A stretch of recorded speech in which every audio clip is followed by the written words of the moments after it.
നമസ്കാരം. നേത്ര എക്സ്പ്രഷൻസിലേക്ക് ഒരിക്കൽ കൂടി സ്വാഗതം. കേരളത്തിൽ 10 വർഷത്തിന് ശേഷം ഒരു ഭരണമാറ്റം സംഭവിച്ചിരിക്കുകയാണ്. പുതിയ സർക്കാർ പുതുക്കിയ ബജറ്റ് അവതരിപ്പിച്ചിരിക്കുന്നു. കേരളത്തിൻ്റെ സമീപകാല വെല്ലുവിളികളെ, ദീർഘകാലമായ ആവശ്യങ്ങളെ, ഇത്തരത്തിലുള്ള പ്രശ്നങ്ങളെ അഭിമുഖീകരിക്കുന്നതിൽ ഈ ബജറ്റ് എത്രമാത്രം വിജയിച്ചിരിക്കുന്നു എന്നുള്ള പരിശോധനയാണ് ഇന്നത്തെ നേത്ര എക്സ്പ്രഷൻസിൽ. ഈ പരിപാടിയിൽ നമ്മോടൊപ്പം പങ്കെടുക്കുന്നത് Shri Adikesavan, retired chief general manager, state bank of India, പ്രമുഖ സാമ്പത്തിക വിദഗ്ധനായ IIST associate professor doctor CS ഷൈജ്മോൻ. ആദ്യമായി ശ്രീ ആദികേശവൻ സർ, ഇവിടെ കേരളത്തിൻ്റെ ബജറ്റ് ഒരു വിഷൻ ഡീകോഡ് ചെയ്യാനുള്ള ശ്രമമാണ് നടക്കുന്നത്. ഒരു പുതിയ വിഷൻ, അതായത് എല്ലാ ഗവൺമെൻറ് വരുമ്പോഴും അവർക്ക് അവരുടേതായിട്ടുള്ള ഒരു വികസന പരിപ്രേക്ഷ്യമുണ്ടാവും. അത്തരത്തിലുള്ള പുതിയ ഒരു വികസന പരിപ്രേക്ഷ്യം കാലാകാലങ്ങളിൽ അനുവർത്തിച്ചു വരുന്നതല്ലാതെ നമ്മുടെ ഇന്നത്തെ സവിശേഷമായ പ്രശ്നങ്ങളെ അഭിമുഖീകരിക്കുന്നതിൽ ഈ ബജറ്റ് എത്രമാത്രം വിജയിച്ചിട്ടുണ്ട്? സഞ്ജീവ്, ഈ ബജറ്റ് അവതരണത്തിന് മുമ്പ് തന്നെ വലിയ ഒരു മാൻഡേറ്റ് അല്ലേ ഈ ഗവൺമെൻറ്റിന് കിട്ടിയത്. കൂടാതെ ഇദ്ദേഹത്തിൻ്റെ, അതായത് നേരത്തെ പ്രതിപക്ഷ നേതാവായിരുന്ന ഇപ്പോഴത്തെ മുഖ്യമന്ത്രിയും ധനമന്ത്രിയും ആയ ശ്രീ VD സതീശൻ്റെ പ്രസംഗങ്ങളും മറ്റുള്ള കാര്യങ്ങളുമൊക്കെ കേട്ടിരുന്നപ്പോൾ നേരത്തെ ശരിക്കും ഞാൻ വിചാരിച്ചത് ഇതിനേക്കാൾ ഏറെ ദിശാസൂചകമായ കുറച്ചുകൂടി വലിയ മാറ്റങ്ങൾ, അനിവാര്യമായ മാറ്റങ്ങൾ ഈ ബജറ്റിലുണ്ടാവും. അപ്പോൾ ആ നിലയ്ക്ക് നോക്കുമ്പോൾ ബജറ്റിൽ അങ്ങനത്തെ വലിയ ഒരു മാറ്റം, ഒരു ഡ്രാസ്റ്റിക് ചേഞ്ച് എനിക്ക് കാണാൻ സാധിച്ചില്ല. രണ്ട് കാര്യം, ഫിഗേഴ്സിൻ്റെ കാര്യത്തിലാണെങ്കിൽ മിക്കവാറും ശ്രീ KN ബാലഗോപാൽ അവതരിപ്പിച്ച ആ ബജറ്റിൽ കുറേ ഫിഗേഴ്സ് പ്രത്യേകിച്ച് ആവർത്തിച്ചിട്ടുണ്ട്. അത് മാത്രമല്ല, ഏറ്റവും വലിയ വ്യത്യാസം ആ 20,000 കോടി പ്രതീക്ഷിച്ചത്, അസ്യൂം ചെയ്തത് എന്തായാലും വരുന്നില്ല. അപ്പോൾ ആ കാര്യം മാറ്റി. പിന്നെ ഈ പറഞ്ഞിട്ടുള്ള ഇപ്പോൾ സിൽവർ ഇക്കോണമി, മറ്റേ കേരളത്തിനെ ഒരു പോർട്ട് സിറ്റി ആയിട്ട് മാറ്റുക, ഇതൊക്കെ സഞ്ജീവ് എൻ്റെ അഭിപ്രായത്തിൽ കേരളത്തിലെ ബഡ്ജറ്റിൽ പ്രത്യേകിച്ചും ഈ തരത്തിലുള്ള കാഴ്ചപ്പാടുകൾ, പിന്നെ അതിനു വേണ്ടിയിട്ടുള്ള നീക്കിയിരുപ്പൊക്കെ UDF ആയാലും LDF ആയാലും ഇതിനു മുമ്പും ചെയ്തിട്ടുണ്ട്. LDFും ഈ 10 വർഷത്തിനിടയ്ക്ക് അവർ കൊണ്ടുവന്ന ടെർമിനോളജി ഒക്കെ ഒരുപക്ഷെ വേറെ ഒരു സംസ്ഥാനത്തിലും കേൾക്കാത്ത രീതിയിലുള്ള പദപ്രയോഗങ്ങളും ടാക്സോണമി എന്നൊക്കെ നമ്മൾ പറയുമല്ലോ. അപ്പോൾ അതിൽ എനിക്ക്, അതായത് പുതിയതായിട്ടുള്ള ഒരു ദിശാബോധം പ്രത്യേകിച്ച് ഇതിലുണ്ടെന്ന് കംപ്ലീറ്റ് പറയാൻ പറ്റില്ല. 2-3 ഇനീഷ്യേറ്റീവ്സ്, ഫോർ ഇൻസ്റ്റൻസ് ഈ ഒരു vision Keralam as one port city തീർച്ചയായിട്ടും അപ്പീലിംഗ് ആണ്. പക്ഷേ ഫോർ ലാക്ക് ഓഫ് ഡീറ്റെയിൽസ് നമുക്കതിൻ്റെ whether it will be viable, അതേപോലെ എത്ര പണം വേണം, ആ കാര്യങ്ങളിലേക്കൊന്നും നമുക്ക് പ്രവേശിക്കാൻ സാധിക്കുന്നില്ല. ഒരേ ഒരു കാര്യം, പക്ഷേ അതേസമയം അസറ്റ് മോണിറ്റൈസേഷൻ അല്ലെങ്കിൽ ഡിസ്ഇൻവെസ്റ്റ്മെൻറ്റ്, അങ്ങനെ കുറേ ടാർഗറ്റിംഗ് ഓഫ് സബ്സിഡീസ്, ഈ മാതിരി കാര്യങ്ങളിൽ ഞാൻ കുറച്ചുകൂടി വിപുലമായ ഒരു ഡയറക്ഷണൽ ചേഞ്ച് പ്രതീക്ഷിച്ചു. അതാണ് അവിടെയാണ് പ്രൊഫസർ ഷൈജ്മോനോട് ചോദിക്കാനുള്ളത്. ഇപ്പം ഈ ഒരു ഗവൺമെന്റിന് ലഭിച്ച പൊളിറ്റിക്കൽ മാൻഡേറ്റ് അനുസരിച്ചാണെങ്കിൽ കുറേയും കൂടെ ശക്തമായ രീതിയിൽ, ഉദാഹരണത്തിന് ഇപ്പം 10-60ഓളം loss making public sector units ഉണ്ട്. ഈ ലോസ് മേക്കിംഗ് പബ്ലിക് സെക്ടർ യൂണിറ്റ്സിനെ ഒക്കെ അസറ്റ് റീസൈക്കിൾ ചെയ്യുന്ന തരത്തിൽ പുതിയ മോഡൽസ് ഉണ്ട് അതിനൊക്കെ. അല്ലാതെ ഇത് മുഴുവൻ ഡിസ്ഇൻവെസ്റ്റ് ചെയ്യണം, കംപ്ലീറ്റ് ആയിട്ട് പ്രൈവറ്റൈസ് ചെയ്യണമെന്ന് പോലുമില്ല. അപ്പോൾ അങ്ങനത്തെ കാര്യങ്ങൾ ചെയ്യാനോ, അതല്ലെങ്കിൽ പുതിയ വലിയ ഇൻഫ്രാസ്ട്രക്ചർ വരുമ്പോൾ, ഇപ്പോൾ ഉദാഹരണത്തിന് അവിടെ ചൂണ്ടിക്കാണിക്കപ്പെട്ടിട്ടുള്ള വാല്യൂ ക്യാപ്ചർ ഫണ്ട് പോലുള്ള പുതിയ സംവിധാനങ്ങൾ, ഇതൊന്നും നമുക്ക് കാണാൻ കഴിയും. അതുകൊണ്ടാണോ ഈ വിഷൻ ഡീകോഡഡ് VD എന്നുള്ളതിൽ അത് സംഭവിച്ചിട്ടുണ്ടോ എന്നുള്ള ചോദ്യം വരുന്നത്? അല്ല, സഞ്ജീവ് പറഞ്ഞത് ശരിയാണ്. കുറച്ചുകൂടി ബോൾഡായിട്ട്, ഇത്രയും മാൻഡേറ്റ് ഉള്ളപ്പോൾ കുറച്ചുകൂടി ബോൾഡായിട്ടുള്ള, പ്രത്യേകിച്ച് വരുമാനം കൂട്ടുന്ന കാര്യത്തിൽ കുറച്ചുകൂടി ശ്രദ്ധിക്കാമായിരുന്നു, കുറച്ചുകൂടി ഫ്രീഡം ഉണ്ടായിരുന്നു ഇനി കൂടുതൽ. പക്ഷേ തുടക്കത്തിൽ അങ്ങനെ ഒരു കല്ലുകടി വേണ്ട. ഞാൻ പ്രതീക്ഷിക്കപ്പെടുന്നത് വരുമാന മാർഗം കൂട്ടുന്നത് ഓഫ് ബഡ്ജറ്റായിട്ട് ബഡ്ജറ്റിൽ പറയാതെ ഇനി വരുന്ന എക്സിക്യൂട്ടീവ് ഓർഡറുകളായിട്ട് കൊണ്ടുവരാമല്ലോ. അപ്പോൾ ബഡ്ജറ്റിലെല്ലാം പറയണമെന്നില്ല, ബഡ്ജറ്റിൽ പറയുമ്പോഴാണ് എല്ലാവരും പെട്ടെന്ന് അറിയപ്പെടുകയും അതിനെപ്പറ്റി വലിയ ചർച്ചകൾ ഉണ്ടാവുകയും ചെയ്യുന്നത്. അതിന് പകരം ഇനി വരുന്ന എക്സിക്യൂട്ടീവ് ഓർഡറുകളായിട്ട് പലതും വരാൻ സാധ്യതയുണ്ട്. പക്ഷേ ഒരു കാര്യം ഞാൻ കണ്ടത്, 25 വർഷത്തിന് മുമ്പ് നമ്മൾ സ്റ്റാർട്ട് ചെയ്യേണ്ട ഈ മൊത്തത്തോടെയുള്ള റീസ്ട്രക്ചറൽ അപ്രോച്ച് ചേഞ്ച് ഉണ്ട് സമ്പദ് വ്യവസ്ഥ. കാരണം നമ്മുടെ സമ്പദ് വ്യവസ്ഥ പ്രായം കൂടിക്കൊണ്ടിരിക്കുന്ന ആൾക്കാർക്ക് യങ്സ്റ്റേഴ്സ് കുറഞ്ഞുകൊണ്ടിരിക്കുന്നു. ഏകദേശം 22-25% ആൾക്കാർ 60 വയസ്സിൽ കൂടുതലുള്ള ആൾക്കാരാണ്. കൂടാതെ തന്നെ എന്താണ്, പുതിയ ടെക്നോളജി വരുന്നു, എല്ലാവർക്കും തന്നെ നല്ല വിദ്യാഭ്യാസം ഉണ്ടാകുന്നു, സ്കില്ലുകൾ കൂടുന്നുണ്ട്.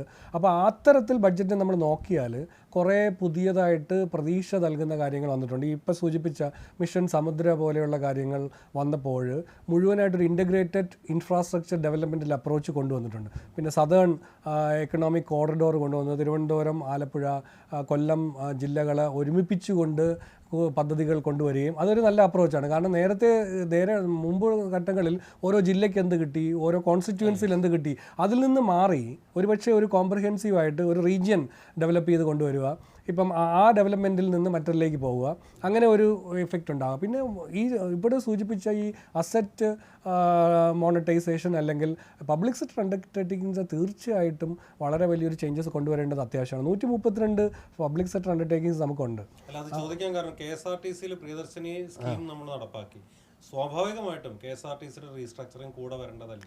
തീർച്ചയായിട്ടും അത് നടപ്പിലാക്കിക്കൊണ്ട് അത് നല്ലൊരു ഓപ്പർച്യൂണിറ്റി ആയിരുന്നു. അതൊരു എന്താണ് ഒരു സംഗതി, നമ്മളൊരു ക്യാരറ്റ് പോലെ കൊടുത്തുകൊണ്ട് അതിനകത്തൊരു റീസ്ട്രക്ചറിങ് കൂടി കൊണ്ടുവന്നെങ്കിൽ നല്ലതായിരുന്നു. കാരണം അത് കൊടുത്തത് നല്ലതാണോ ഇല്ലയോ എന്നുള്ളത് വേറൊരു ക്വസ്റ്റ്യൻ. പക്ഷേ KSRTC അല്ലെങ്കിൽ കേരള വാട്ടർ അതോറിറ്റി അല്ലെങ്കിൽ KSSPL പോലെയുള്ള സ്ഥാപനങ്ങളാണ് ഏറ്റവും കൂടുതൽ കേരളത്തിൻ്റെ ഡെറ്റ് ഉണ്ടാക്കുന്നതിൽ അല്ലെങ്കിൽ കടം വാങ്ങിക്കുന്നതിൽ കൂടുതൽ ഇതിനാണ് പോകുന്നത്. അങ്ങനെ പോകുമ്പോൾ ഇതിനെ റീസ്ട്രക്ചർ ചെയ്ത് ശരിക്കും റീസ്ട്രക്ചർ ചെയ്തെന്ന് പറയുമ്പോൾ ജനങ്ങൾ തോന്നും അതിനെ പ്രൈവറ്റൈസ് ചെയ്യണം അല്ലെങ്കിൽ അതിനെ പ്രോഫിറ്റബിൾ ആക്കണം. ഒരിക്കലും ഞാൻ പറയുന്നത് അങ്ങനെയല്ല. പബ്ലിക് സെക്ടർ അണ്ടർടേക്കിങ്സ് വളരെ അത്യാവശ്യമാണ്, അത് പ്രോഫിറ്റ് മേക്കിംഗ് അല്ല. പക്ഷേ അറ്റ്ലീസ്റ്റ് ലോസ് ഉണ്ടാക്കരുത്. കാരണം ലോസ് ഉണ്ടാക്കിയാലും സാധാരണ ജനത്തിൻ്റെ കയ്യിൽ നിന്നാണ് ടാക്സോ അല്ലെങ്കിൽ നോൺ ടാക്സോ ആയിട്ട് പോകുന്നത്. അപ്പോൾ ലോസ് ഉണ്ടാക്കുന്നത് കൂടുന്തോറും സാധാരണ ജനം മനസ്സിലാക്കണം അവരുടെ കയ്യിൽ നിന്ന് വീണ്ടും ടാക്സോ നോൺ ടാക്സോ അല്ലെങ്കിൽ ബോറോയിങ്ങിൻ്റെ എഫക്റ്റോ ഒക്കെ വരും. അപ്പോൾ അതിന് പകരം അതിനെ റീസ്ട്രക്ചർ ചെയ്ത് കൊണ്ടുവരണം എന്നുള്ളത് വളരെ വലിയൊരു കാര്യമാണ്. ഇവിടെ ഒരു പ്രധാനപ്പെട്ട പ്രശ്നം, ഇപ്പോൾ നമ്മൾ നല്ല വിഷനുള്ള ഡോക്യുമെന്റ്സ് ആണ് നമ്മുടെ എല്ലാ ബജറ്റുകളും, മിക്കവാറും ബജറ്റുകൾ ലെഫ്റ്റോ റൈറ്റോ എന്നുള്ളത് UDFO എന്നുള്ളതല്ല പ്രശ്നം. പക്ഷേ ഈ വിഷൻ അത് റിയലൈസ് ചെയ്യാനുള്ള റിസോഴ്സ് മൊബിലൈസേഷനിലാണ് ബജറ്റിൻ്റെ അല്ലെങ്കിൽ ധനമന്ത്രിമാരുടെ കഴിവിരിക്കുന്നത്.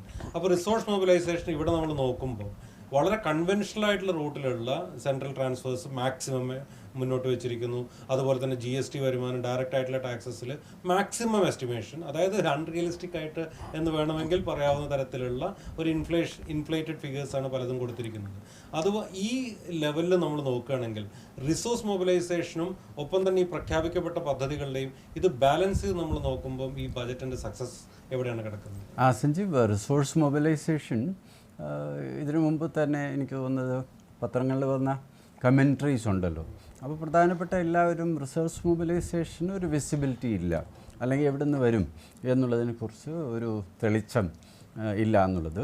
ഇത് തന്നെയായിരുന്നു ഇതിനു മുമ്പ് LDF അവതരിപ്പിച്ച ബജറ്റിലും പല പദ്ധതികൾക്കും ശരിക്കും എവിടെ നിന്ന് ഈ പണം വരും എന്നുള്ളതിനെക്കുറിച്ചുള്ള വ്യക്തമായ സൂചന ബജറ്റിൽ. പക്ഷേ അതിനേക്കാൾ ഉപരി ഞാനിതിനെക്കുറിച്ച് ആലോചിക്കുമ്പോൾ Sanjeev, whether I am right or wrong അറിയില്ല, പക്ഷേ ഇപ്പം കേന്ദ്ര ഗവൺമെൻറ് ആണെങ്കിലും സംസ്ഥാന ഗവൺമെൻറ്റുകളാണെങ്കിലും ഇതേപോലെ പുതിയ പല പോളിസീസ്, പുതിയ ഇനീഷ്യേറ്റീവ്സ് അനൗൺസ് ചെയ്യുമ്പം I believe in the interest of integrity of the budget making process, ഇതിൻ്റെ ഒരു ക്രെഡിബിലിറ്റിക്ക് വേണ്ടിയിട്ടെങ്കിലും പുതിയ പദ്ധതിയാണെങ്കിൽ ഇൻവേരിയബിളായിട്ട് ആ പദ്ധതിക്ക് മൊത്തം വേണ്ടുന്ന തുക എത്ര, ഒന്ന്.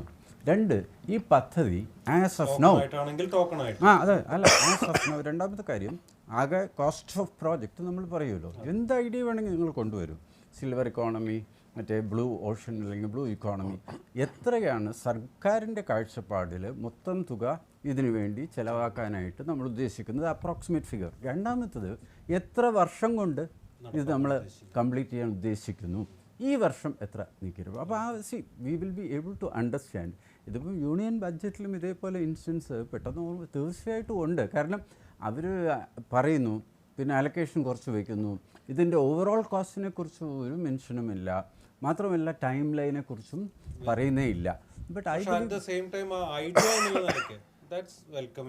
അതെ തീർച്ചയായിട്ടും. ഇപ്പോൾ ഞാൻ വിട്ടുപോയതും ഡോക്ടർ ഹൈജുമോൻ വളരെ നന്നായിട്ട് അതൊക്കെ of course I agree that kind of ഇത്രയും ആലോചനയും ഇത്രയും എഫർട്ടും ഈ ബഡ്ജറ്റ് മേക്കിംഗ് എക്സസൈസിൽ ഉൾപ്പെട്ടിരിക്കുന്നു എന്നുള്ളതിനെ I comment that. But only thing is ഈ പറഞ്ഞ ഒരു കാര്യം, അതായത് ഇഫ് നോട്ട് നൗ വെൻ എന്നുള്ളത്. അതായത് ഒരു 102 അല്ലെങ്കിൽ 100-ൽ പരം സീറ്റ് നൽകി ജനം ജയിപ്പിച്ചു വിട്ട ആ ഫസ്റ്റ് ബഡ്ജറ്റിൽ ദീർഘകാല ബെനിഫിറ്റുള്ള അല്ലെങ്കിൽ നമ്മൾ നേരത്തെ കുറച്ച് ബിറ്റർ കയ്പുള്ള ഏതെങ്കിലും തീരുമാനങ്ങൾ എന്നൊക്കെ വേണമെങ്കിൽ പറയാം. കേരളത്തിലെ പൊളിറ്റിക്കൽ കോണ്ടക്സ്റ്റിലാണ് അത് എടുത്ത് വേൾഡ് ക്ലാസ്. അത് പറയാൻ കാരണം വേൾഡ് ക്ലാസ് ആയിട്ടുള്ള ഹോസ്പിറ്റൽ അമ്യൂണിറ്റീസ് പലയിടത്തും ഗവൺമെൻറ് സെക്ടറിൽ തന്നെ ഇപ്പോൾ കേരളത്തിൽ കൊടുക്കുന്നുണ്ട്. അത് ഏതൊരു സ്വകാര്യ സംവിധാനത്തോടും കിടപിടിക്കുന്നത്. അവിടെ 1 രൂപ അല്ലെങ്കിൽ 2 രൂപ എന്നുള്ള നിലയ്ക്കുള്ള സർവീസ് ചാർജ് അല്ലാതെ 10 രൂപ എന്ന് വെച്ചാൽ അത് തെറ്റുണ്ടോ എന്ന് എനിക്കറിയാം. അതുകൊണ്ടാണ് ഞാൻ നേരത്തെ സൂചിപ്പിച്ച വരുമാനത്തിൽ നോൺ ടാക്സ് റവന്യൂവിൽ നമുക്ക് നമ്മുടെ സംസ്ഥാനത്ത് ഒരുപാട് അനന്ത സാധ്യതകളാണുള്ളത്. കാരണം എപ്പോഴും പറയാറുള്ളത് പോലെ സംസ്ഥാനം കടക്കണിയിലല്ല, സംസ്ഥാനത്തിലെ ആൾക്കാർക്ക് കേപ്പബിലിറ്റി ഉള്ളവരാണ് ബഹുഭൂരിപക്ഷവും. ഗവൺമെൻറ്റാണ് കടക്കണിയിലായത്. കാരണം എന്താണെന്ന് വെച്ചാൽ എക്കണോമിക് ഗ്രോത്ത് കൂടുന്നതിനനുസരിച്ച് ഗവൺമെൻറ് റവന്യൂ വരുന്നില്ല എന്നുള്ളതാണ്. അപ്പോൾ ടാക്സ് റവന്യൂ ലിമിറ്റേഷൻ ഉണ്ട്. ഇപ്പോൾ GST കൗൺസിലാണ് കൂടുതലായിട്ട് പോകേണ്ടത്. പക്ഷേ നോൺ ടാക്സ് റവന്യൂ ഇപ്പോഴും നോക്കിയാലും വളരെ കുറഞ്ഞ നോൺ ടാക്സ് റവന്യൂ ആണ് മൊബിലൈസ് ചെയ്യുന്നത്. അതിലെന്തോ ഒരു ശങ്കയാണ്. കാരണം അത് പൊളിറ്റിക്കലാണ്. എന്തെങ്കിലും കാര്യത്തിൽ ഇതുപോലുള്ള റേറ്റുകൾ കൂട്ടിയാൽ ഇപ്പോൾ ഒരു വളരെ വലിയ ഉദ്യോഗത്തിലിരിക്കുന്ന അല്ലെങ്കിൽ NRI ആയിട്ടുള്ള ഒരു നല്ല പണം ഉണ്ടാക്കുന്ന ഒരാൾക്ക് മെഡിക്കൽ കോളേജിൽ പോകുന്നതിനും 10 രൂപ അല്ലെങ്കിൽ 1 രൂപ എടുത്ത് വലിയ 5 രൂപ എടുത്ത് എൻട്രി ചെയ്യുന്നു, ബാക്കി എല്ലാത്തിനും സബ്സിഡി കൊടുക്കുന്നു. അതിൻ്റെ ആവശ്യമില്ല. പക്ഷേ അതേസമയം ഇവിടെ ഇതിൻ്റെ അകത്തൊരു മേജർ ക്രൈസിസ് ഉള്ളത് ഇപ്പം LDFO UDFO എന്നുള്ളത് മാത്രമല്ല, ദേശീയ തലത്തിൽ നോക്കിയാൽ NDAയും അതുപോലെ തന്നെ എതിർ UPA സഖ്യങ്ങളും ഇന്ത്യ സഖ്യവും ഒക്കെ നോക്കുകയാണെങ്കിൽ എല്ലാവരും ഈ തരത്തിൽ വളരെ വ്യാപകമായിട്ടുള്ള ഡിസ്ട്രിബ്യൂഷൻ പ്ലാനുകൾ അവതരിപ്പിക്കുന്നുണ്ട്. അതിന് സാമ്പത്തിക ശാസ്ത്രത്തിൻ്റെ പിൻബലമുണ്ട്. അത് എക്കണോമിയെ ഉത്തേജിപ്പിക്കുന്നതാണ് എന്നുള്ളത്. പക്ഷേ അവിടെ ഒരു ടാർഗറ്റഡ് ഇൻ്റർവെൻഷൻ്റെ ആവശ്യമുണ്ട് എന്ന് പറഞ്ഞാൽ ഇവരാരും പലരും കേൾക്കുന്നില്ല. ഇത് വെസ്റ്റ് ബംഗാളിൽ ഉദാഹരണമുണ്ട്, ബീഹാറിൽ ഉദാഹരണമുണ്ട്, തമിഴ്നാട്ടിലുണ്ട്, കേരളത്തിലുമുണ്ട്. ഇപ്പോൾ നമ്മുടെ പ്രധാനപ്പെട്ട ഒരു പ്രശ്നം നമ്മുടെ ഇക്കോണമിയിലേക്ക് ഞാൻ നേരത്തെ സൂചിപ്പിച്ച വരുമാനത്തിൽ നോൺ ടാക്സ് റവന്യൂവിൽ നമുക്ക് നമ്മുടെ സംസ്ഥാനത്ത് ഒരുപാട് അനന്ത സാധ്യതകളാണുള്ളത്. കാരണം എപ്പോഴും പറയാറിൽ പോലും നമ്മളിപ്പോൾ കണക്കാക്കിയിട്ടുണ്ട്. അത് നമ്മൾ മെയിനിലായിട്ടുള്ള രീതിയിലുള്ള പണം ഉണ്ടാക്കലായിട്ട് നമ്മൾ ഇതുവരെ കാൽക്കുലേറ്റ് ചെയ്തിട്ടില്ല. പക്ഷേ പുതിയ സെൻസസിൽ അത് വരുമെന്ന് തോന്നുന്നു. പക്ഷേ അങ്ങനെയും പണം വരുന്നുണ്ട്. അപ്പോൾ ആൾക്കാരുടെ കയ്യിൽ ഏതെങ്കിലും രീതിയിലൊക്കെ ചെറിയ രീതിയിൽ പൈസ വരുന്നുണ്ട്. അപ്പോൾ അവരുടെ നിത്യദിന ചിലവുകൾ നടക്കുന്നുണ്ട്. പക്ഷേ ഇവിടുത്തെ പ്രശ്നം എന്താണ്? ഈ നിത്യദിന ചിലവുകളായിട്ട് ചിലവ് ചെയ്യുമ്പം സാധാരണ സാമ്പത്തിക ശാസ്ത്ര തത്വം അനുസരിച്ച് ഈ സാധനങ്ങളോ സേവനങ്ങളോ എടുക്കുമ്പം അത് നമ്മൾ ഇവിടെ തന്നെ ഉൽപ്പാദിപ്പിച്ചെടുക്കുകയാണെന്നുണ്ടെങ്കിൽ അതിനൊരു മൾട്ടിപ്ലയർ എഫക്റ്റ് ഉണ്ടാവും, സമ്പദ് വ്യവസ്ഥ മെച്ചപ്പെടും. പക്ഷേ നമുക്ക് എന്താണ് മോർ ദാൻ 90% സാധനങ്ങളും അന്യ സംസ്ഥാനങ്ങൾക്ക് നിന്ന് വരുന്നു. അടുത്തത് ഇവിടുത്തെ സേവനങ്ങൾക്ക് വേണ്ടിയുള്ള സാധാരണ സേവനങ്ങൾക്ക് വേണ്ടിയുള്ള ആൾക്കാരും മറ്റ് സംസ്ഥാനങ്ങളിൽ നിന്ന് വരുന്നു. 10-35 ലക്ഷത്തോളം ആൾക്കാർ ഇവിടെ താമസിക്കുന്നു. അന്യ സംസ്ഥാന തൊഴിലാളികൾ, അവർ തൊഴിലേർപ്പെടുന്നു. അപ്പോൾ ഇവിടുന്ന് വരുന്ന വരുമാനം സിമ്പിളി മറ്റ് സംസ്ഥാനങ്ങളിലേക്ക് ഒഴുകി പോകുന്നു. അപ്പോൾ അങ്ങനെ ഒഴുകി പോകുമ്പോൾ ഗവൺമെൻറ് റവന്യൂ ഉണ്ടാക്കാനുള്ള ടാക്സ് തരത്തിൽ റവന്യൂ ഉണ്ടാക്കാനുള്ള സോഴ്സസ് കുറവാണ്. അതുകൊണ്ട് നമുക്ക് ഉണ്ടാക്കാവുന്ന റവന്യൂ ഏറ്റവും പ്രധാനമായിട്ടും നോൺ ടാക്സ് റവന്യൂ കൂട്ടാനായിട്ട് പറ്റും. അത് പല രീതിയിൽ കൊടുക്കണം. അത് പൊളിറ്റിക്കലി ഉള്ള പ്രശ്നം കാരണമാണ് ഇത് കൂട്ടിയില്ലേ, വെള്ളക്കരം കൂട്ടിയില്ലേ, ഇലക്ട്രിസിറ്റി ചാർജ് കൂട്ടിയില്ലേ എന്നുള്ള പ്രശ്നങ്ങൾ വരുന്നത് കൊണ്ടാണ് ചെയ്യാത്തത്. പക്ഷെ അങ്ങനെ ഒരു ഏകദേശം 30-35 കോടി രൂപ നമുക്ക് പിരിഞ്ഞു കിട്ടാനുണ്ട്, പല ലിറ്റിഗേഷനിൽ കിടക്കുകയാണ്. അപ്പോൾ ഇതെല്ലാം മാറ്റി കിട്ടിയാൽ അത്രയും വരുമാനം കൂടുതൽ കിട്ടാനുള്ള സാധ്യതകളുണ്ട്. പുതിയ നികുതി മാർഗ്ഗങ്ങൾ നമുക്ക് പ്രപ്പോസ് ചെയ്യാൻ പറ്റും. കേരളമാണ് പലപ്പോഴും നമ്മൾ മാതൃകകളായിട്ട് കാണിച്ചു കൊടുക്കാറുള്ള മറ്റ് സംസ്ഥാനങ്ങൾക്ക്. അതുകൊണ്ട് കേരളം ഞാൻ പറഞ്ഞില്ലേ 25 വർഷം മുമ്പേ ട്രാൻസ്ഫോം ആയ ഒരു ഇക്കോണമിയാണ്. അപ്പോൾ ഇവിടുത്തെ അപ്രോച്ച് ട്രഡീഷണൽ ആയിട്ടുള്ള അപ്രോച്ചിൽ ഗവൺമെൻറ്റുകൾ പോയാൽ നടല്ല. ഇപ്പോൾ പദ്ധതികളുടെ കാര്യം നോക്കിയാൽ തന്നെ ഇത്തവണയാണ് കുറച്ച് കഴിഞ്ഞ തവണയൊക്കെ പേര് അനൗൺസ് ചെയ്തു.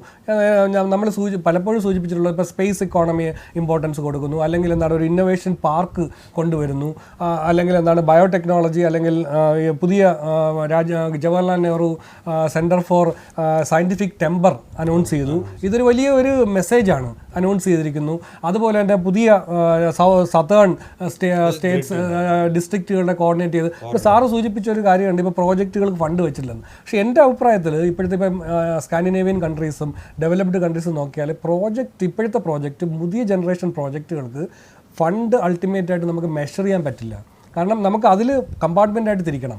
ഇപ്പോൾ നമ്മൾ മിഷൻ സമുദ്ര തീരുമ്പം നമുക്കിപ്പോൾ 1 ലക്ഷം കോടി 2 ലക്ഷം കോടി ഇപ്പോൾ ഒരു മെട്രോ പ്രോജക്റ്റ് വരുന്ന എമൗണ്ട് പോലെ വയ്ക്കാൻ പറ്റില്ല. മെട്രോ പ്രോജക്റ്റ് വയ്ക്കാം, പക്ഷെ മിഷൻ സമുദ്ര ഇതിൽ ആഡ് ചെയ്തുകൊണ്ടേയിരിക്കും. ഈ എക്കോണമി, മിഷൻ സമുദ്രയുടെ എക്കോണമി എന്ന് പറയുന്നത് മൊത്തത്തോടുള്ള എസ്റ്റിമേറ്റ് വയ്ക്കാൻ പറ്റില്ല. കാരണം ഇതിന് ഓരോ ഡയമെൻഷൻസ് ഇങ്ങനെ ആഡ് ചെയ്തുകൊണ്ട് പോർട്ടിനെയൊക്കെ ബന്ധപ്പെടുത്തിക്കൊണ്ട് ഈ ലോജിസ്റ്റിക്സ് എക്സ്പാൻഷനിലൊക്കെ പ്രൊജക്ഷൻസ് അവൈലബിൾ. അല്ല, അതിനാണ് ഞാൻ പറഞ്ഞത്. ഇപ്പം എന്താണ് ഔട്ടർ റിംഗ് റോഡ് പ്രഖ്യാപിച്ചിട്ടുണ്ട്, അതിനകത്ത് എമൗണ്ട് വെച്ചിട്ടുണ്ട്, ഈ സബ് സെക്ഷൻ ആയിട്ട് വെച്ചിട്ടുണ്ട്. പക്ഷേ മിഷൻ സമുദ്രയ്ക്ക് മൊത്തത്തോടെ എത്രയാണെന്നുള്ള രീതിയിൽ അതൊരു വിഷനാണ്, അതൊരു പ്രോജക്റ്റ് അല്ല, അതൊരു വിഷനാണ്. ഞാനൊരു വേറൊരു പ്രധാനപ്പെട്ട ഒരു വിഷയത്തിലേക്ക്, അതായത് നമ്മൾ നോളജ് എക്കണോമി, നോളജ് ക്യാപിറ്റൽ, അത് നമ്മൾ കുറേ നാളുകളായിട്ട് നമ്മുടെ കേരളത്തിലുള്ള ഈ ഡിസ്കോഴ്സിൽ വരുന്നതാണ്.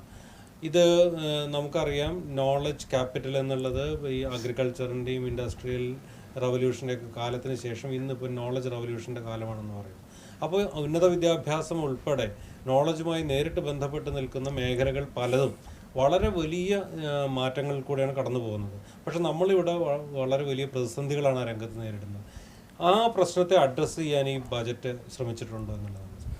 ആ നോളജ് വാലി എന്നുള്ള ഒരു ഐഡിയ, അപ്പോൾ അവിടെയാണ് ഞാൻ പറഞ്ഞത് സഞ്ജീവ്, എൻ്റെ ഒരു കാഴ്ചപ്പാടിൽ ഈ ഐഡിയ കഴിഞ്ഞ ബജറ്റിൽ if you remember Shri KN Balagopal foreign യൂണിവേഴ്സിറ്റീസിന് ഇവിടെ വെൽക്കം ചെയ്യും എന്നുള്ള ഒരു പരാമർശം നടത്തുകയും അതിനെ തുടർന്ന് വലിയ ചർച്ചകൾ പാർട്ടിക്കകത്ത് തന്നെ ഒപ്പോസിഷനുമൊക്കെ വന്നു. പിന്നെ അത് എനിക്ക് തോന്നുന്നത് കഴിഞ്ഞ ഒരു വർഷം അല്ലെങ്കിൽ ഈ സമയത്തിനകം ഒന്നും തന്നെ ആ ഒരു ദിശയിലേക്ക് നമ്മളൊന്നും ചെയ്തിട്ടില്ല. അപ്പം ആ കാരണം കൂടി, അതായത് ഈ എത്രത്തോളം കമ്മിറ്റഡ് ആണ് for change and for experimenting with initiatives which are already being done in other states. അല്ലേ, ഇപ്പോൾ ബാംഗ്ലൂരിലെ ക്രൈസ്റ്റ് യൂണിവേഴ്സിറ്റി പരമാവധി കുട്ടികൾ ഇവിടുന്ന് ഒക്കെ അങ്ങോട്ടൊക്കെ പോയിട്ടാണ് പഠിക്കുന്നത്. ഇതേപോലെ ഒരു യൂണിവേഴ്സിറ്റി എന്തുകൊണ്ട് നമ്മുടെ ഇവിടെ വരുന്നില്ല? അവിടെ ഞാനൊരു പക്ഷേ പ്രൈവറ്റ് യൂണിവേഴ്സിറ്റീസ് ഉൾപ്പെടെയുള്ള കാര്യങ്ങൾ പ്രൊമോട്ട് ചെയ്യുന്ന ഒരു സമീപനമാണ്. പക്ഷേ സഞ്ജീവ്, എൻ്റെ ഒരു സാധാരണ ഒരു വ്യൂ പോയിൻ്റാണ്. അതായത് 1-2 വർഷം മുമ്പേ നമ്മുടെ ഇദ്ദേഹം ലുലു മാർട്ടിൻ്റെ promoter M A Yusuf Ali, അദ്ദേഹം ഏഷ്യാനെറ്റിൽ ഒരു ഇൻ്റർവ്യൂവിൽ പറയുന്ന കാര്യമാണ് എനിക്ക് ഓർമ്മ വരുന്നത്. അദ്ദേഹം പറഞ്ഞു, കേരളത്തിൽ ധാരാളം സാധ്യതകളുണ്ട്, നമുക്ക് വിദ്യാഭ്യാസ രംഗത്ത് പരമാവധി ഇൻവെസ്റ്റ്മെൻറ്റിനുള്ള സ്കോപ്പുണ്ട്, ആൾക്കാർ വരും, അതിനുള്ള ഹ്യൂമൻ റിസോഴ്സസ് ഉണ്ട്. അപ്പം ഈ നമ്മുടെ ശ്രീ MG രാധാകൃഷ്ണനാണ് സംസാരിച്ചത്. അപ്പോൾ അതുകൊണ്ട് അപ്പോൾ പിന്നെ ഇത് എന്തുകൊണ്ടാണ് താങ്കളെപ്പോലത്തെ ആൾക്കാർ, അയ്യോ ഞാൻ പഴയ പോലെ ഗോതമ്പും അരിയും ഒക്കെ വിറ്റ് നടന്നോളാം, കാരണം ഇവിടെ ഞാൻ എന്തെങ്കിലും ചെയ്ത് അയ്യോ യൂസഫ് അലി വന്നേ അത് കട്ടുകൊണ്ടുപോയി, ഈ തരത്തിലുള്ള വാക്കുകൾ എക്സാക്ട്ലി എനിക്ക് ഓർമ്മയില്ല. പക്ഷേ അതൊന്ന് കാണണമെന്നുണ്ടെങ്കിൽ ശ്രീ യൂസഫ് അലിയെ പോലെ എത്രയോ ഇൻവെസ്റ്റ്മെൻറ്റ് കപ്പാസിറ്റിയുള്ള, ഇപ്പോൾ ലക്നൌവിലും ഗുജറാത്തിലും വരെ അദ്ദേഹം സൂപ്പർ മാർക്കറ്റ് തുടങ്ങുന്നു. അദ്ദേഹം വിചാരിച്ചാൽ കാര്യങ്ങൾ നടക്കും.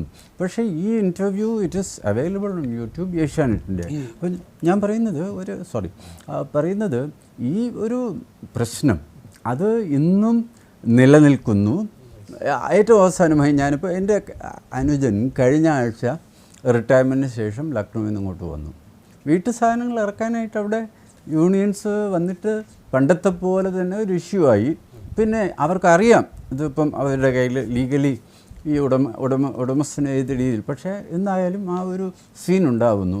അപ്പോൾ മൊത്തത്തിൽ ഈ ഇൻവെസ്റ്റ്മെൻറ്റ് ഏത് രീതിയിലും കൊണ്ടുവരാനും ഫോറിൻ യൂണിവേഴ്സിറ്റി ആയാലും പ്രൈവറ്റ് ആയാലും എനിക്ക് തോന്നുന്നത് ഈ നിലം പെർസെപ്ഷൻ മാറുന്നില്ല, അനുഭവം മാറുന്നില്ല. സഞ്ജീവ് ഈ പറഞ്ഞ ഈ നോളജിൻ്റെ കാര്യത്തിൽ നമ്മുടെ സംസ്ഥാനം സംഭവിച്ചുകൊണ്ടിരിക്കുന്നത് എന്താണെന്ന് പറഞ്ഞാൽ, നോളജ് ജനറേറ്റ് ചെയ്യുന്നുണ്ട്, നോളജിനെ ക്യാപിറ്റലായിട്ട് ആക്കാൻ പറ്റുന്നില്ല. നോളജിനെ ക്യാപിറ്റലാക്കി മാറ്റിയാലേ അതിൽ ഇൻവെസ്റ്റ്മെൻ്റ് ആയിട്ട് മാറുള്ളൂ. അങ്ങനെ മാറ്റിയാലേ അത് ഇൻകം ജനറേഷനിലേക്ക് വരും. ഈ നോളജ് ജനറേറ്റ് ചെയ്തിട്ട് നമ്മൾ എന്ത് ചെയ്യുന്നു, ഈ കുട്ടികളൊക്കെ പല സംസ്ഥാനങ്ങളിലും പല വിദേശങ്ങളിലും പോയി അവിടെ ക്യാപിറ്റൽ ആവുന്നു, അവിടെ ഇൻവെസ്റ്റ്മെൻ്റ് ആവുന്നു, അവിടെ ഇൻകം ജനറേറ്റ് ചെയ്യുന്നു. ഗവൺമെൻറ് നല്ലതാണ്, സംസ്ഥാനത്തിന്. അപ്പോൾ ഇവിടെ ക്യാപിറ്റൽ ആവണമെങ്കിലും ഇൻകം ജനറേറ്റ് ചെയ്യണമെങ്കിലും അതിൽ ഇന്നോവേഷൻ വരണം, അല്ലെങ്കിൽ അതാണ് അവർക്ക് സപ്പോർട്ട് കൊടുക്കണം, ഫിനാൻഷ്യൽ സപ്പോർട്ട് കൊടുക്കണം. ഇപ്പോൾ ഒരാൾ ഒരു സ്കൂളിൽ പഠിക്കുന്ന ഒരു കുട്ടി പറയാൻ എനിക്കൊരു സ്റ്റാർട്ടപ്പ് ഐഡിയ ഉണ്ടെന്ന് പറഞ്ഞാൽ അപ്പോഴേ ടീച്ചർ പറയും, നിൻ്റെ സ്റ്റാർട്ടപ്പ് ഐഡിയ അല്ല ഇപ്പോൾ വേണ്ടുന്നത്, നീ പഠിക്കുക, 10ാം ക്ലാസ്സിലാണ്, നീ പഠിക്കണം. പക്ഷേ അയാളുടെ ഐഡിയ ഒരു വലിയ ഐഡിയ ആയിരിക്കും. നമ്മൾ അതിനെ നമ്മളൊന്ന് എൻകറേജ് ചെയ്യണം, അതെന്താണെന്ന് കേൾക്കണം, അതിന് കോമ്പീറ്റൻ്റ് ആയിട്ടുള്ള ആൾക്കാർ കേൾക്കുകയും സപ്പോർട്ട് ചെയ്യുകയും ചെയ്യണം. ഫെയിലാവണമെങ്കിൽ അവിടെ ഫെയിലാവണം. സ്കൂളിലോ കോളേജിലോ വെച്ച് ഫെയിലായാൽ അവർക്ക് അത് വിട്ടിട്ട് അവർക്ക് എൻ്റെ കപ്പ് ഓഫ് ടീ അല്ല ഇത്, എനിക്ക് വേറൊരു തരത്തിലാണ് എൻ്റെ സ്ട്രെങ്ത് എന്ന് ടീച്ചേഴ്സും കൊളീഗ്സും കൂടി മനസ്സിലാക്കി കൊടുക്കുമ്പം അയാൾ മറ്റു മേഖലയിൽ. ഇവിടെ അതല്ല, നമ്മളെല്ലാവരെയും തല്ലിപ്പഴിപ്പിച്ച് ഡിഗ്രിക്കാരാക്കുന്നു, അല്ലെങ്കിൽ +2 കഴിയുന്നു, അല്ലെങ്കിൽ എഞ്ചിനീയർ ആക്കുന്നു, അല്ലെങ്കിൽ മെഡിസിന് പോകുന്നു, അല്ലെങ്കിൽ ഏതെങ്കിലും ഡിഗ്രി എടുക്കുന്നു. ഇവരെല്ലാവരും ഡിഗ്രി എടുക്കേണ്ട കാര്യമില്ല. ഈ ഡിഗ്രി ഞാൻ വേറെ ഇത് ചിലപ്പം മറ്റു സ്ഥലങ്ങളിൽ ചർച്ച ചെയ്യപ്പെടാത്ത ഒരു കാര്യം, ഫണ്ടമെന്റൽ ആയിട്ടുള്ള ഒരു ഇഷ്യൂ. നമ്മൾ നോളജ് ക്യാപിറ്റൽ അല്ലെങ്കിൽ ഈ ക്യാപിറ്റലിസ്റ്റ് ലോജിക്കിൽ നമ്മൾ ഈ വിഷയത്തെ സമീപിക്കുമ്പോൾ ഒരു കാര്യം മിസ് ചെയ്തു പോകുന്നത്, ഉദാഹരണത്തിന് പ്യുവർ സയൻസിൻ്റെ പഠനം, അതുപോലെ തന്നെ എല്ലാം അപ്ലൈഡ് ആണ്. നമ്മൾ ടെക്നോളജി അല്ലെങ്കിൽ അപ്ലൈഡ് സയൻസ് നമുക്കത് ടാഞ്ചിബിൾ ആയിട്ടുള്ള റിയൽ ലൈഫ് ഔട്ട്കം ആയിട്ട് അത് വേണ്ടത് തന്നെയാണ്, വേണ്ടെന്നല്ല പറയുന്നത്, അത് പ്രാധാന്യമുള്ളത് തന്നെയാണ്. പക്ഷെ അത് എന്തിൻ്റെ കോസ്റ്റിൽ എന്നുള്ളതാണ്. ഈ പ്യുവർ സയൻസ് അല്ലെങ്കിൽ ഹ്യൂമാനിറ്റീസിൽ തന്നെ ഇപ്പോൾ വളരെ ഇംഗ്ലീഷ് ലാംഗ്വേജ് ആൻഡ് ലിറ്ററേച്ചർ, അത് എന്തിനാണ് ഷേക്സ്പിയർ പഠിക്കുന്നതെന്ന് ചോദിക്കുന്നത്. ഈ ഒരു മാറ്റം, അതിന് ഒരു കമ്മ്യൂണിക്കേറ്റീവ് ഇംഗ്ലീഷ് പഠിച്ചാൽ പോരെ. ഈ ഒരു മാറ്റത്തെ അല്ല സഞ്ജീവ്, ഇതിൻ്റെ പ്രശ്നം വെച്ചാൽ നമ്മുടെ സ്കൂളുകളിൽ തൊട്ട് നമ്മുടെ ഒരു വിഷൻ, നമ്മൾ കുട്ടികൾക്ക് തന്നെ കൊടുക്കുന്ന വിഷൻ എന്താണ്? നിങ്ങൾ 10th വരെ പഠിക്കുന്നു, +2 പോകുന്നു, ഡിഗ്രി എടുക്കുന്നു, അല്ലെങ്കിൽ PG എടുക്കുന്നു, നിങ്ങൾക്ക് ഇങ്ങനെ 2-3 സ്ട്രീം, ഇതാണ് പഠിച്ചു കൊടുക്കുന്നത്. വിദേശ രാജ്യങ്ങൾ ചെയ്യുന്നതെന്ന് വെച്ചാൽ സ്കൂളുകളിൽ 7ാം ക്ലാസ് ആകുമ്പോഴേക്കും അതിൻ്റെ ടാലൻറ്റ് ഐഡൻറ്റിഫൈ ചെയ്യും. റിസർച്ച് ചെയ്യാൻ താല്പര്യമുള്ള ഒരുപാട് കുട്ടികളുണ്ട്, അവരെയാണ് നമ്മൾ ഫോഴ്സ് ചെയ്ത് മെഡിസിനോ എഞ്ചിനീയറിങ്ങിനോ വിടുന്നത്. അതുകൊണ്ട് ഈ പറഞ്ഞത് വളരെ വലിയൊരു പോയിൻ്റാണ്. പ്യുവർ സയൻസ് ചെയ്യുന്ന, pure humanities, pure social sciences ചെയ്യുന്ന കുട്ടികൾ ഇപ്പോൾ ഇല്ല. അവർക്ക് താല്പര്യമില്ലാത്തതുകൊണ്ടല്ല, അവർ വിചാരിക്കുന്നത് എന്താണ്, ഞാൻ സക്സസ്ഫുൾ ആവണമെന്നുണ്ടെങ്കിൽ, എനിക്ക് കരിയർ ബിൽഡ് ചെയ്യണമെന്നുണ്ടെങ്കിൽ ഒൺലി ഓപ്ഷൻ ഈസ് ഈ സ്കില്ല് ഡെവലപ്പ് ചെയ്യുക, അല്ലെങ്കിൽ ഇതുപോലുള്ള ഇൻഡസ്ട്രിയിൽ കോൺട്രിബ്യൂട്ട് ചെയ്താലേ എനിക്ക് സക്സസ്ഫുൾ ആവും, പണം നേടാൻ പറ്റുള്ളൂ എന്നുള്ളതാണ്. പക്ഷെ അല്ലാതെയുള്ള മാർഗ്ഗങ്ങളെ പറ്റി അറിയാനും, അതിനാണ് ഇപ്പം NEP കൊണ്ടുവന്നു. പക്ഷേ NEP അത് എങ്ങനെ ഇംപ്ലിമെൻറ്റ് ചെയ്യുന്നതനുസരിച്ചിരിക്കും. വളരെ വലിയൊരു വിഷനാണ്, അതിന് പല ചലഞ്ചസ് ഉണ്ട്. ആ ചലഞ്ചസും കൂടെ ഇൻഫ്രാസ്ട്രക്ചർ അല്ലെങ്കിൽ പണ്ട് DPEP കൊണ്ടുവന്നണക്കാവും. നമ്മൾ ആ പോളിസി നല്ലതാണ്, പക്ഷേ ആ ചലഞ്ചസ് ഇപ്പോൾ കുട്ടികൾക്ക് ഓപ്ഷണൽ സെലക്ട് ചെയ്യാമെന്ന് പറയുന്നു. എന്ത് വേണോ, ഇപ്പം ജേർണലിസം പഠിക്കുന്ന ഒരു കുട്ടിക്ക് ഡാൻസ് ഓപ്ഷണലായിട്ട് എടുക്കാം, അയാൾക്ക് ഡാൻസാണ് താല്പര്യം. പക്ഷേ ഡാൻസിൻ്റെ ഓപ്ഷനിൽ എടുക്കാനുള്ള ഒരു അവൈലബിലിറ്റി അവിടെ ഉണ്ടാവണം. അത്തരത്തിലുള്ള ഒരു യൂണിവേഴ്സിറ്റി അല്ലെങ്കിൽ ക്രെഡിറ്റ് ട്രാൻസ്ഫർ ഉണ്ടാവണം. അയാൾക്ക് അടുത്ത യൂണിവേഴ്സിറ്റി പോയി അത് എടുത്ത് കൊണ്ടുവന്നാൽ ഇവിടെ അക്സെപ്റ്റ് ചെയ്യണം. ഈ രീതിയിലുള്ള മാറ്റങ്ങൾ കൂടി വന്നാൽ നമുക്ക് അവിടെ വെച്ച് ഐഡന്റിഫൈ ചെയ്യാൻ പറ്റും. ഔട്ട്കം ബേസ്ഡ് ആണ്, ആ ഔട്ട്കം ഉണ്ടാവുകയും വേണം. ഞാൻ ലാസ്റ്റ് പോയിന്റിലേക്ക്, നമ്മുടെ ഈ ചർച്ചയുടെ ലാസ്റ്റ് പോയിന്റിലേക്ക് പോകണം. നമ്മൾ സിൽവർ എക്കണോമി എന്നുള്ള വയോജനങ്ങൾക്ക് വേണ്ടിയിട്ടുള്ള വകുപ്പ് രൂപീകരിച്ചു. ഗവൺമെൻറ് വന്ന ഉടനെ തന്നെ നേരത്തെ ഒരു വയോജന കമ്മീഷൻ നിലവിലിരുന്നു. അതുപോലെ തന്നെ വയോജനങ്ങൾക്ക് വേണ്ടിയിട്ടുള്ള നിരവധി പദ്ധതികൾ ഓൾറെഡി കേരളത്തിൽ നടന്നു വരുന്നുണ്ട്. വയോമിത്രം പോലെ, അതുപോലെ സോഷ്യൽ ജസ്റ്റിസ് ഡിപ്പാർട്ട്മെൻറ്റിൻ്റെ, അതിന് ലീഗൽ പ്രൊട്ടക്ഷൻ വരെ പല കാലങ്ങളിലായിട്ട് നമ്മൾ കൊണ്ടുവന്നിട്ടുണ്ട്. പക്ഷേ സിൽവർ എക്കണോമി പറയുമ്പോൾ നാച്ചുറലി ഈ പറയുന്ന വയോജന വിഭാഗത്തെ ഒരു പ്രൊഡക്റ്റീവ് ഡെമോഗ്രാഫിക് കമ്പോണൻ്റാക്കി മാറ്റുക എന്നുള്ളത് വളരെ ഇമ്പോർട്ടൻ്റ് ആയിട്ടുള്ള കാര്യമാണ്. ഇതിപ്പോൾ നമ്മൾ റിട്ടയേർഡ് ലൈഫ് എന്ന് പറഞ്ഞാൽ എൻറ്റയർലി റിട്ടയേർഡ് എന്നുള്ള നിലയ്ക്കാണ്. അപ്പോൾ അങ്ങനെ ഒരു വിഷൻ ഈ ബജറ്റോ അല്ലെങ്കിൽ ഈ ഡിസ്കോഴ്സിൽ നമുക്ക് ഉരുത്തിരിയുന്നുണ്ടോ എന്നുള്ളതാണ്. ഞാൻ വായിച്ചിടത്തോളം ഇപ്പോൾ ഈ സിൽവർ എക്കോണമി, പിന്നെ separate department for the elderly എന്നുള്ളതൊക്കെ കുറേ ജാപ്പനീസ് മോഡലാണ്. Japanese model. പക്ഷേ അവിടെ അതിൻ്റെ ഡീറ്റെയിൽസ് ഇതുവരെ ഉണ്ടോയെന്ന് എനിക്ക് അറിഞ്ഞുകൂടാ. At least I have not come across. ഇതിനെ ഡീറ്റെയിൽഡ് ഒരു പ്രോഗ്രാമായിട്ടോ പ്ലാനായിട്ടോ ഞാൻ കണ്ടിട്ടില്ല. പക്ഷേ സഞ്ജീവ് പറയുന്ന ഐഡിയ ഈസ് വെരി ഗുഡ്. കാരണം ഈ എസ്പെഷ്യലി കേരളത്തിലെ റിട്ടയർമെൻറ്റ്, ഈ 56 വയസ്സിലെ സ്റ്റേറ്റ് ഗവൺമെൻറ് റിട്ടയർമെൻറ്റ് വരുന്നു. അവർക്കെല്ലാം ഈവൻ സെൻട്രൽ ഗവൺമെൻറ് ഏജൻസീസ് ആണെങ്കിലും റിട്ടയർമെൻറ്റിന് ശേഷം കോൺട്രിബ്യൂട്ട് ചെയ്യാൻ പറ്റുന്ന എത്രയോ ആൾക്കാരുണ്ട്. But how do we find out avenues, ഏതൊക്കെ മേഖലകളിലാണ് അവർക്ക് വർക്ക് ചെയ്യാൻ പറ്റുന്നത്, എന്തായിരിക്കും അവർക്കുള്ള റോൾ, പിന്നെ അവർക്ക് എന്തെങ്കിലും കോമ്പൻസേഷൻ നമുക്ക് കൊടുക്കാൻ സാധിക്കുമോ, whether it would also, that is also another factor. Because ഈ റിട്ടയർമെൻറ്റ് ചെയ്തതിന് ശേഷം ആൾക്കാരെ എൻഗേജ് ചെയ്യുമ്പോൾ പൊതുവേ ഉള്ള ഒരു ക്രിറ്റിസിസം യങ്ങർ ഈ റിട്ടയർമെൻറ്റ് ഏജ് കൂട്ടുന്നതിനോടും ഇതും സെയിമാണ്. Logically it's correct. കാരണം റിട്ടയർഡ് ആളിനെ എൻഗേജ് ചെയ്താൽ അത്രയ്ക്കുമെങ്കിലും സാധാരണ ഈ തൊഴിലന്വേഷിച്ച് നടക്കുന്ന ചെറുപ്പക്കാരുടെ സാധ്യതകൾ കുറയും. എൻ്റെ ഈ മേഖലയെക്കുറിച്ച് അത്രയ്ക്കൊരു വിവരമില്ല. പക്ഷേ ഐ ബിലീവ് ആക്ച്വലി കുറച്ചുകൂടി ഡിസ്കഷൻസ് ആർ റിക്വയർഡ് ഒരു കൺസെൻസസിൽ അറൈവ് ചെയ്യാൻ വേണ്ടി തന്നെ. പിന്നെ ഗവൺമെൻറ് റോൾ അഗെയിൻ, കാരണം ഇപ്പോൾ പൊതുവേ government is on the retreat and അത് പൊതുവേ അക്സെപ്റ്റ് ചെയ്യപ്പെട്ടിരിക്കുന്നു. ആ സമയത്തിൽ എത്ര ദൂരം ഗവൺമെൻറ്റിന് പോകാൻ പറ്റും, എത്ര ദൂരം നമുക്ക് പ്രൈവറ്റിനെ കൊണ്ട് തന്നെ ചെയ്യിപ്പിക്കണം, PPP മോഡൽ ഇതിലും സാധ്യമാണോ, ഇവർ വർക്ക് ഫോഴ്സായിട്ട് ഇവരെ യൂസ് ചെയ്യാൻ ശ്രമിക്കുമ്പോൾ നമ്മുടെ അൺഎംപ്ലോയ്മെൻറ്റ് റേഷ്യോയിൽ എന്ത് ഇമ്പാക്റ്റ് ഉണ്ടാവും. പിന്നെ ഡോക്ടർ ഷൈജു മോൻ പറഞ്ഞത് ഈ എന്താണ് നമ്മുടെ ആ സമുദ്ര പ്രോജക്റ്റിന് കോസ്റ്റ്, ഞാൻ ഉദ്ദേശിക്കുന്നത് ഇപ്പം ഈവൻ ഈ സിൽവർ എക്കോണമി ആണെങ്കിലും ഐ തിങ്ക് ഏതെങ്കിലും ഒരു round figure which is an approximate estimate but which may not be the final figure. അതും ആൻഡ് മോർ ഇമ്പോർട്ടൻ്റ്ലി ഈ ഇംപ്ലിമെൻറ്റേഷൻ, നമ്മൾ ഐഡിയാസ് ഇപ്പോൾ ആർക്കും പറയാം, ഇംപ്ലിമെൻറ്റേഷൻ എങ്ങനെ ചെയ്യും, അതിൽ ടൈം ലൈൻ അനൗൺസ് ചെയ്യാനുള്ള ബുദ്ധിമുട്ട് നമുക്കറിയാം. മിക്കവാറും ആ ടൈം ലൈൻ ഒരിക്കലും പാലിക്കപ്പെടില്ല എന്നുള്ളത്. ഞാൻ കുറച്ചു കാലം മുമ്പ് ഈ ഒരു ഡിജിറ്റൽ മീഡിയ പോസ്റ്റിൽ ഞാൻ എഴുതിയിരുന്നു, ലിങ്ക്ഡിൻ നമുക്കുണ്ട്. ലിങ്ക്ഡിനിൽ ഓരോരുത്തർ അവരവരുടെ ജോബ് പ്രൊഫൈലും അവരുടെ സ്കിൽ സെറ്റും മറ്റു കാര്യങ്ങളൊക്കെ പ്രസൻറ്റ് ചെയ്യുകയും അവരിലേക്ക് എംപ്ലോയേഴ്സിന് എത്താനുള്ള അതുപോലെ കേരളത്തിലൊരു ഈ പറയുന്ന ഒരു റിട്ടയർഡ് ആയിട്ടുള്ള ഒരാൾക്ക് അയാൾക്ക് ഒരുപാട് സ്കിൽ സെറ്റ് ഉണ്ട് വിച്ച് ഈസ് വേറൊരാൾക്ക് ഇല്ലാത്തത്. ഇപ്പോൾ അവിടെ നിയമവകുപ്പിൻ്റെ കാര്യം പറഞ്ഞു, ആ സ്കിൽ സെറ്റിനെ യൂട്ടിലൈസ് ചെയ്യാനുള്ള ആളുകൾ പ്രൈവറ്റ് സെക്ടറിലും ഉണ്ടാവും. സഞ്ജീവ്, എനിക്കിതിൽ പറയാനുള്ളത്, ഇത് നമ്മൾ ഇൻകത്തിൻ്റെ കാര്യത്തിൽ മാത്രം സംസാരിക്കുന്നു. 2-3 കാര്യങ്ങൾ. ഒന്ന്, ഈ എക്സ്പീരിയൻസ് ആളുടെ എൻഗേജ് ചെയ്യിക്കുക. രണ്ടാമത്തെ കാര്യം വെച്ചാൽ ക്വാളിറ്റി ഓഫ് ലൈഫ് ഇമ്പ്രൂവ് ചെയ്യുക എന്നുള്ളതാണ്. നമ്മളിപ്പോൾ പഠനങ്ങളെല്ലാം പറയുന്നത് റിട്ടയർമെൻറ്റ് കഴിഞ്ഞ ഉടനെ അവരുടെ ക്വാളിറ്റി ഓഫ് ലൈഫ് താഴേക്ക് പോവുകയാണ്, അസുഖങ്ങൾ പെട്ടെന്ന് വരികയാണ്. അപ്പോൾ എൻഗേജ് ചെയ്യുക. ഈ നിങ്ങൾ വിശ്വസിക്കുമെന്ന് അറിയത്തില്ല, എത്രയോ പ്രായമുള്ള ആൾക്കാർ ഫ്രീ ആയിട്ട് അവരുടെ സർവീസ് എല്ലാം തയ്യാറാണ്. അവരെ എൻഗേജ് ചെയ്യിച്ചാൽ മതി. അപ്പോൾ അതിനൊരു ഡിപ്പാർട്ട്മെൻറ്റ് വേണം. പല പോളിസികൾ, അവർക്ക് വേണ്ടിയുള്ള പോളിസികൾ തന്നെ പല ഡിപ്പാർട്ട്മെൻറ്റിൽ കിടക്കുകയാണ്. ഈ വയോജന വകുപ്പ് അതിൽ റൈറ്റ് ആയിട്ടുള്ള ഡയറക്ഷൻ, തീർച്ചയായിട്ടും അതിന് റൈറ്റായിട്ട് അങ്ങനെയാണ് ഗവൺമെൻറ് പ്രപ്പോസൽ എന്നാണ് ഞാൻ മനസ്സിലാക്കുന്നത്. ഇത് അവരുടെ സ്കില്ലുകൾ ഇതുപോലെ മെഷർ ചെയ്യുക, ഏതൊക്കെ സ്കില്ലുകളെന്ന് ഐഡൻറ്റിഫൈ ചെയ്യുക, അതിന് രജിസ്റ്റർ ചെയ്യുക. മറ്റൊന്ന് അവരെ എൻഗേജ് ചെയ്യിക്കുക, ക്വാളിറ്റി ഓഫ് ലൈഫ് ഇമ്പ്രൂവ് ചെയ്യിക്കുക, അവരുടെ അസുഖങ്ങളും മറ്റുമൊക്കെ അങ്ങനെ തന്നെ കുറയ്ക്കാൻ പറ്റും. പിന്നെ കൂടാതെ അവരുടെ ഇത് വെച്ച് ഇൻകം ജനറേഷൻ പറ്റുമെങ്കിൽ അത് ഫ്രീ ആയിട്ട് തന്നെ പലരും തയ്യാറാണ്. പലപ്പോഴും പലരും പറയുന്നത്, ഞാൻ ഫ്രീ ആയിട്ട് ഞാൻ വന്നൊരു ക്ലാസ് എടുത്ത് തരാം. എനിക്കറിയാം, കോളേജുകൾ ഞങ്ങൾ എത്രയോ പേരെ വിളിക്കാറുണ്ട്, അവരുടെ എക്സ്പീരിയൻസ് വെച്ചിട്ട് ഞാൻ എടുക്കാം, എനിക്ക് ഒന്നും തന്നെ എൻ്റെ വണ്ടിയിൽ വരാം, ഞാൻ വന്ന് ക്ലാസ് എടുക്കാം. അപ്പോൾ ഇതിനെ പൂൾ ചെയ്യുന്നതുകൊണ്ട് എന്താ കുഴപ്പം? ഇത് ഉടൻ നമ്മൾ എന്ത് ചെയ്യണം, വയോജനങ്ങളെ എന്തെങ്കിലും എൻഗേജ് ചെയ്യിക്കുമെന്ന് പറയുമ്പോൾ ഉടൻ പറയും യുവജനങ്ങൾക്ക് തൊഴിലില്ലാതാകുന്നു എന്നുള്ളതാണ്. ശരിക്കും അവരെ എൻഗേജ് ചെയ്യിക്കണ്ടേ?